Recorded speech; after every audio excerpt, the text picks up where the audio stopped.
Welcome back to Sacred Hearts Open Forum. I am your host, James Bona, and today I am once again joined with my co-host, Aidan Knapp. How's it going, everybody? Today's topic is going to be about the Connecticut tax on plastic bags. Definitely an unpopular tax in Hmm. recent times. A lot of people are very disappointed with this one. So, James, today we're going to be getting into everything about this tax and what it means to Connecticut. The nitty gritty, what you need to know, alternatives, why this was implemented, and basically just the outcome of the tax and what was the government's big idea with implementing it.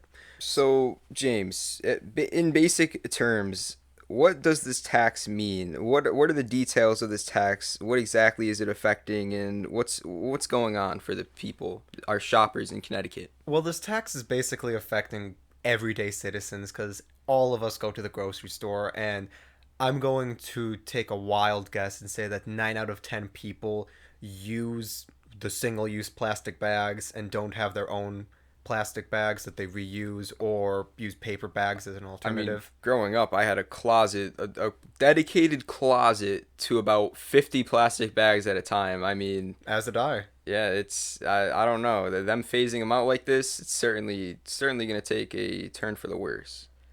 But what the bag tax is that it's a 10 cents fee per one use plastic bags, and we should go over what is included um in that phrasing of a one use plastic bag and what isn't included. What's not included are paper bags, reusable plastic bags, bags that are used to wrap meat and seafood, like when you go to like the store and you have those bags that you put the meat in to like keep it fresh and all that. Yes, Those yes. aren't included.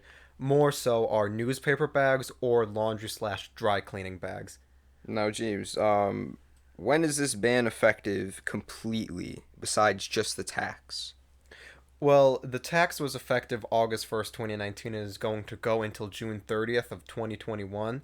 After that, plastic bags are going to be banned outright, which means no one can sell them whatsoever. I know this is a great topic that I want you to address here. I want you to tell me how much that this tax was supposed to generate when it came to revenues for the government and how much it actually did so far. Well, for the tax year of 2020, it was expected to raise $30.2 million dollars for the government, and for 2021, it was expected to raise $26.8 million dollars. But seeing as their perspective for how much it was going to raise in 2019, which was over $27 million dollars, they've only raised 7 million of that 27 million, so Wow. it's not really working as a means to raise that kind of money. And here's a very good point that we should address here as well. There's also a danger to the reusable bags that grocery stores and other stores for the consumers are That there pushing are. out. Would you like to elaborate on some of those? Well, these reusable bags that people take to the stores every day now, they could harbor dangerous materials. And since a lot of people are new to using these, they may not know how to basically take care of them and clean them and make sure that they're in working order. Some of the bacteria that could be living in these bags are like E. coli and Salmonella, which aren't things you want, Yeah, you don't really want that bacteria present anywhere near you. especially if you're putting like meat in there or like milk and you don't want those bacteria to get into that. And I'm reading right here that 97% of people in 2010 in a study did not wash their bags. Now that is just, I mean, think about it. You throw your reusable plastic bag into a trunk, you leave it there, you allow it to just fester in there. That can be a breeding ground for dangerous bacterias. That could potentially be dangerous. So as this tax progresses and as we see the eventual complete ban of plastic bags, the public will need to be educated on the safeties of washing them effectively. Mm-hmm. And so some ways to avoid the harboring these dangerous bacteria is to wash the bags often. Doesn't take that long. Just get some soap and some water and be on your merry way. Avoid cross contamination, which that basically means keep food separate from other foods. Like, don't mix your meats, put those in separate bags. Don't mix produces like eggs and all that. uh, and have dedicated bags for the grocery store. Like, you may store like blankets or pillows or just whatever you want to in some of your reusable bags, but keep those bags for that purpose alone and have set bags for the grocery store. And you should also try and store your bags in cool places, not hot ones where, it's a breeding ground for these bacterias. Of course, of course. And as time goes on, considering that these alternatives are going to be become more mainstream, definitely this evidence needs to be known to the wider public because these health risks are pretty high, and the bag tax was just introduced suddenly, and it quite literally it had and this bag tax it has a lot of potential to harm the public if they're not aware of how Mm-hmm. to properly use the alternatives that they're offered. Mm-hmm. Because, like, the reason why this bag tax was implemented was because it was meant as a way to better the environment because plastic bags take long years to decompose, and even when they do decompose, they decompose into these things that basically worsen the environment still. But it's evident that this isn't working as the projected 27 million budget for 2019 is nowhere near that with, as mentioned previously, the only $7 million raised. So it's clear that it's not working. Yeah, but there can be two sides to this. I mean, sure, the environmental impact of plastic bags is obviously reduced. I mean, that's a no-brainer. Less people are using them, therefore there's going to be less litter on the streets. There's going to be less Mm-hmm. pollution overall. Yeah.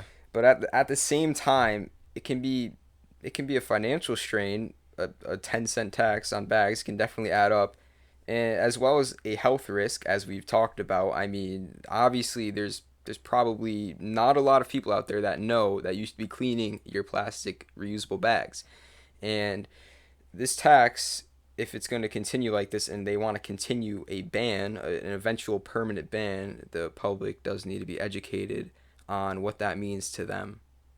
Mm-hmm. And I remember reading on C2 News Junkie that refunds are now responsible for the revenue loss from some places. Like in Hartford, state revenue projections were holding steady for the first few months of the fiscal year. A fiscal year is a tax year. But according to a report Tuesday from budget analysts, they have dipped nearly $85 million over the past month. And that was later this month. I mean, earlier this month of November. So So it's safe to say. I mean, it's definitely a an issue with many sides to it, but it's safe to say that there's certainly some pros and there's certainly some cons, and we're going to see in the coming months, the coming years, how this tax will affect the future of Connecticut and the future of consumers in Connecticut. yeah. My main question is if this was implemented as a way to better the environment, why would you put a projected like amount raised? That's the kicker right there. Obviously, maybe not so obviously to some, but there's definitely a certain degree here of the government wanted to make money from this tax. They knew how much plastic bags are used. They knew that there were revenues in it. So when they implemented this, obviously that might not have been, the aim to lower the environmental costs, but it certainly has. Whatever their goal was, let's hope that it means they mean well for the consumer and that going on, maybe we're gonna have a lot of unforeseen pluses to this bag tax.